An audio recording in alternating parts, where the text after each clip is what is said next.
Astra Avisask. We meet again, you two. Hi, Catherine. Do you have any commissions for us today? Commissions, huh? Let me think. Oh, how about this? Please attend the Academia's Academic Symposium this afternoon and recite a love poem on stage. Wait, say what now? And if possible, please also use your camera to capture the reaction of the audience upon finishing the poem. Huh? What kind of commission is that? I see. It appears that you're not interested in this commission. In that case, please go to Port Armos and convince the Eremites there to spend some time volunteering at the local orphanage. Hey, that's not any better. I'm sure the mercenaries will have some interesting reactions as well. Paimon's gotta ask, just who exactly has been submitting these commissions to the Adventurers Guild? Oh, the commissioner? Well, actually, I just wanted to see the two of you in action. Was it so obvious? I was hoping you would actually take one of those commissions. That kind of chance to observe humans doesn't come by often. Ah, so it's Nahida. Paimon just knew Catherine wouldn't crack those kinds of jokes. When did you get into her head? From when she said, Ad Astra Abisask? So it's been you this whole time? Are you done resting up, Nahida? Yes. I've been sleeping ever since we parted ways, and I even had a really, really long dream. It was another dream about the Sub-Zero's festival, except it was a happy one. In my dream, I was sitting in the middle of a flower terrace, and everyone in Sumeru City was holding hands as they danced in circles around me. They danced round and round, and everyone looked really happy. I also got to sit on a gigantic flower carriage. Ferris, the Knight of Flowers, raised me really, really high above the ground, and I was throwing an endless amount of Yalda candies at the children. You know, Nahida, maybe your dream is how the Sub-Zero's festival really should be. It's meant to be a joyous time where everyone gets together to celebrate your birthday. Huh? Wasn't I describing a really happy dream? Why are you both looking at me like that? Wait, could this be an example of the emotion known as pity? No! We aren't pitying you. That would only make everything worse. We just don't want you to feel too sad. By the way, have you had a chance to visit Dunyarzad? How's she doing? The Homianis haven't allowed any visitors after the festival, so we haven't been able to check on her. Yes, I paid her a visit right after I woke up. She was resting at the time. Her condition is stabilized. However, since Elazar is a manifestation of the withering on the human body, we can only cure it by finding a way to take care of Irminsul's own withering. But for the moment, our top focus should still be figuring out what the sages are up to and what they're planning.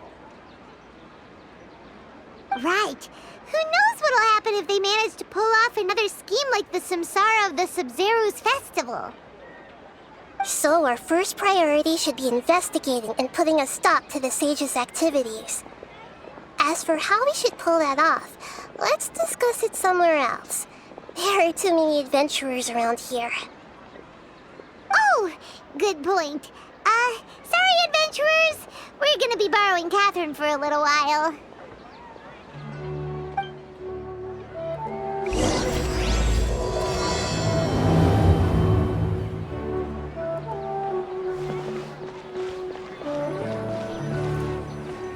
Let's continue our chat here. Okay, so do you have any ideas on how we can investigate the sages, Nahida?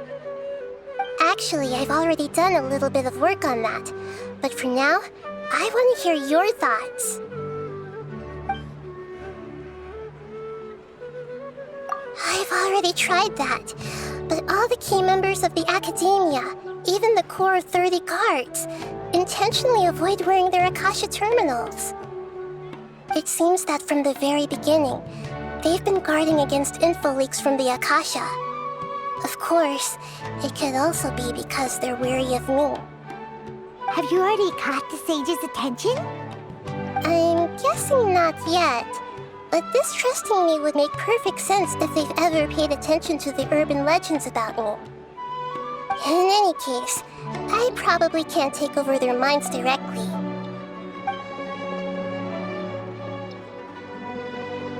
No way, that's too risky. You mean it'd be too easy to get caught? No, it's not that. We shouldn't involve innocent students in this. A single mistake could completely ruin their lives. Doing that would be ignoring the safety of my people for my own selfish goals. How is that any different from what the sages are doing? That's a good point. Spoken like the god of Sumeru. We're in the dark as of now. Since we still don't know anything about their goals, any rash move could tip them off and lead to terrible consequences. After all, every person in Sumeru City is one of their hostages. Are we really out of ideas? Nahida, you're super smart, so you already have something in mind, right? Don't keep us in suspense. Spill the beans already.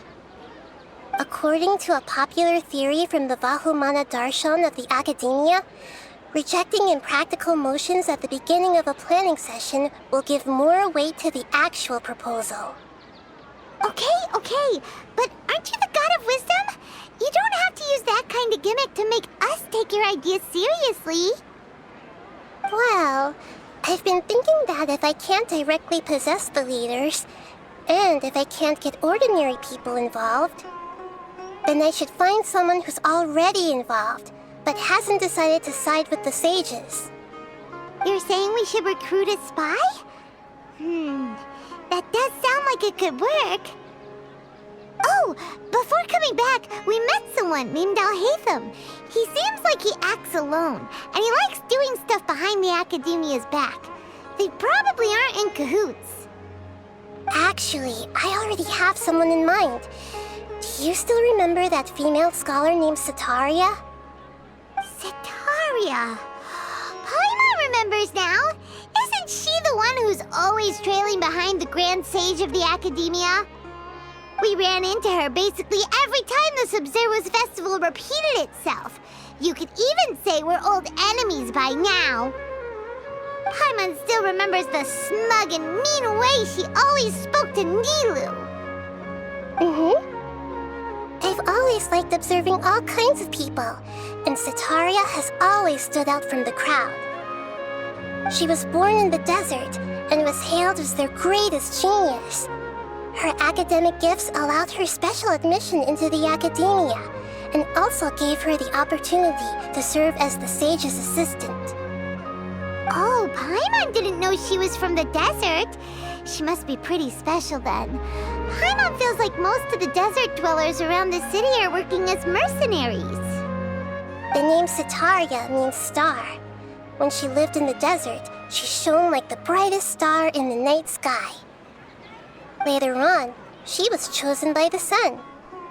The star was given a place in the daytime sky to complement the sun's dazzling light. Soon after, the star witnessed the sun scorching the earth, which brought forth many disasters. The star began to waver. Instead of staying beside such a sun, wouldn't it be better to return and light up part of the night sky? But in the end, she couldn't give up the radiance of daytime. To cope with her shame, the star buried her guilt and closed her eyes. From the sound of it, Setaria's just hung up on the research opportunities here. But she doesn't really support the Academia. She still feels guilty about not doing more for the desert, right? She's just running away from her problems. Indeed. When they are presented with complex moral issues, many people will simply plug their ears and go with the flow until the problem can't be fixed anymore. She's suppressing a lot of guilt, but before she realized it, she had already become the sage's accomplice. She can't deny her part in their schemes anymore. Right. We must somehow make her face her problems again. That way, not only can we get useful intel from her, but she can also use it as an opportunity to redeem herself. From my past observations, Cetaria will take a day off from the academia every 10 days to do some shopping in the city. Tomorrow afternoon just happens to be a shopping day for her. That'll be our chance. To prepare, let's go check out some of her favorite spots, and have a quick chat with a few of the vendors there.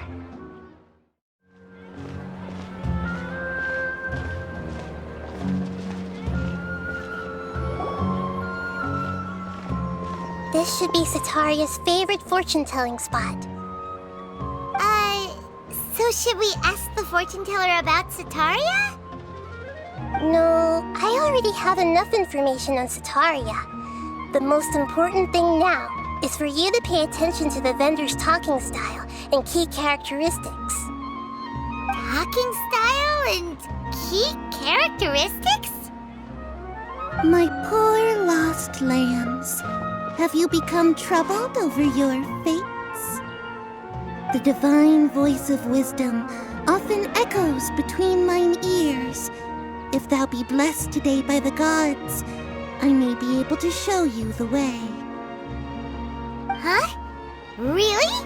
Nahida, you've been whispering things to her? Shh.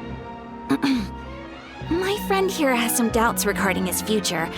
Can we get a fortune reading for him? Of course, of course. In that case...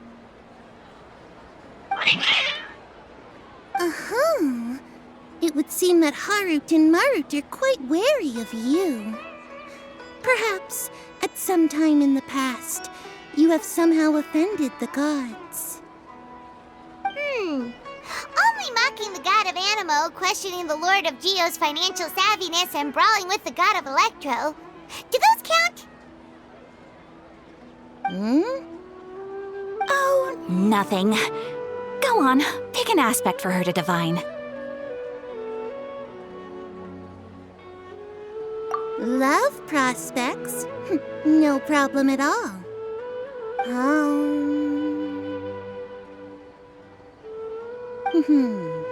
The gods have spoken. The truth shall be revealed. One who is fated to cross your path will appear on...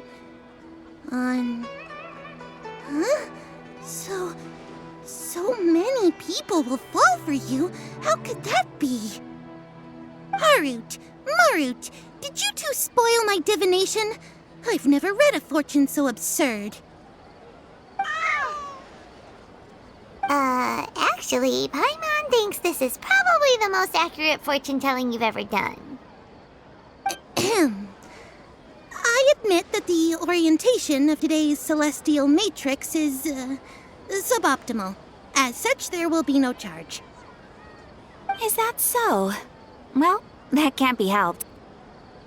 If you were to bring some food offerings for Harut and Marut on your next visit, perhaps they could help you reverse the wheels of fate.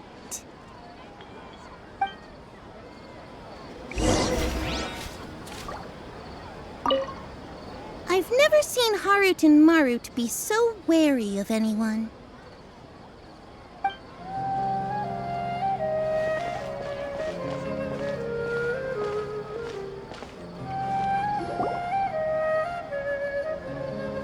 Is this another one of Cetaria's favorite stalls? Yep. It belongs to a king. His father helped Cetaria a lot when she first moved to Sumeru City, so she still comes by whenever she has time. When I start talking with him, listen carefully to the details of our conversation. Ah, dear customers, would you like to look at some pottery? We caught wind of your great craftsmanship, so we specifically came to take a look. Oh, I recognize you. Aren't you Miss Catherine from the Adventurers Guild? Sounds like I'm in for some big business. Speaking of, where did you learn this trade? I suppose you could say it all started with my dad. He's a mason by trade, but I picked up an interest in clay while apprenticing for him. After that, I began making pottery by myself in secret, and I simply changed trades when my works turned out well. Although it's a pity that I'm no longer making much use of the knowledge provided to me by the Akasha. That's nice. You're making a living doing something you love. So is your father still working as a mason? Oh no, not anymore. A few years back, he fell from a roof and broke his leg. Since he had already saved enough mora over all these years, he's just enjoying the retired life in Port Ormos nowadays. I see. We wish him peace and happiness in his retirement. I'll have someone in charge of logistics at the guild come by another day for some goods. We'll leave you to it. Take care now. No problem. Rest easy, all our goods are sure to meet your every need.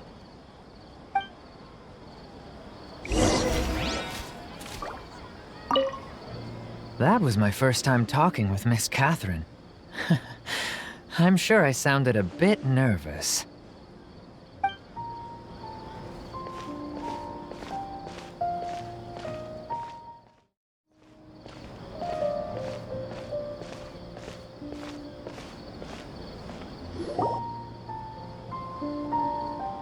This should be our final stop. Setaria is always thinking of this restaurant when she's working at the academia, so she always comes by whenever she's out in the city. Nahida, you've really thought of everything. It's my duty to protect Sumeru's citizens, after all. Hi there. I feel like I've seen you down by the docks before. Huh? Sorry, I don't quite remember. If I recall, you were having a discussion with someone about shipbuilding at the time.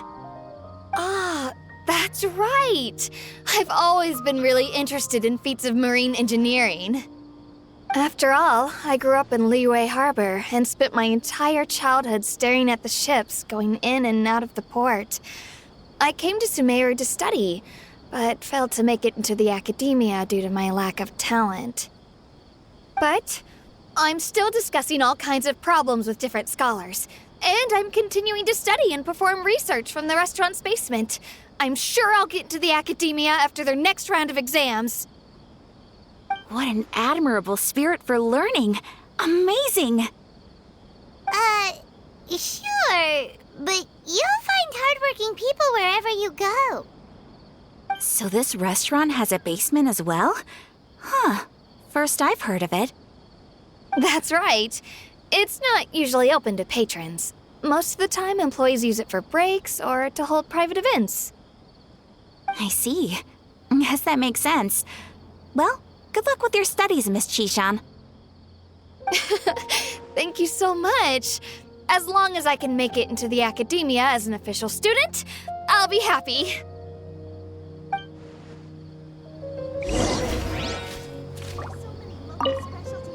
I must have met her somewhere. Why can't I remember?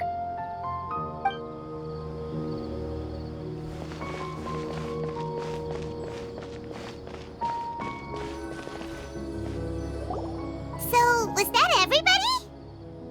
Mm-hmm. 3 familiar faces should be enough for Setaria. What's the point of all the information we've collected?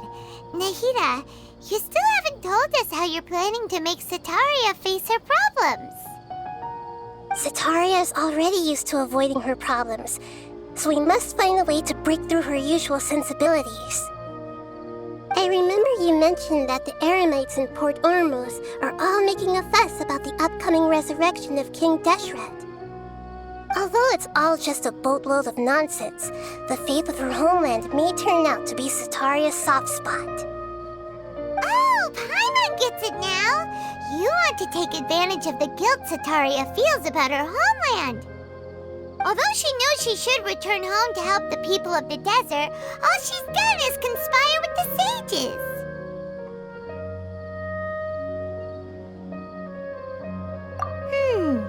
So how do we set that up? Well, King Deshret is long gone, and Sataria is also too smart to fall for any simple tricks. If we simply engaged her under the guise of King Deshret's believers, she would definitely be weary of us, and we may not get anywhere.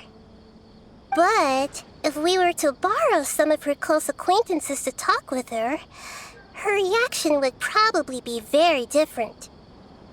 So you mean you're going to possess those people we just talked to? Yep. Possess them through the Akasha. Imply they've already converted to the faith of King Deshret, and then convey our made-up will of King Deshret. As long as everything goes smoothly, we'll get through to Sataria for sure. She'll never guess that we had anything to do with it. Ah, so that's how you're going to use all the info we collected on these people. It's so that you won't slip up and break form. Possessing them will only work if you can manage to pass off as them. Exactly. So, best of luck with impersonating them. Huh? Best of luck? But we don't know how to possess anyone. That's no problem at all. I'll just share all their senses with you once I've possessed them. As long as you're also wearing an Akasha terminal, the effect will basically be as if you've possessed them yourself. Huh. That is pretty convenient. But why does he have to do this? Can't you do it yourself? Although I've been observing humans for a while, I've never been good at imitating them. You're not wrong. It's always been painfully obvious whenever you try to pass as Catherine. If it was at all possible, I would have preferred to leave these people alone. But seeing how things are now, I probably should just accept it and push on. Yeah, don't beat yourself up over it.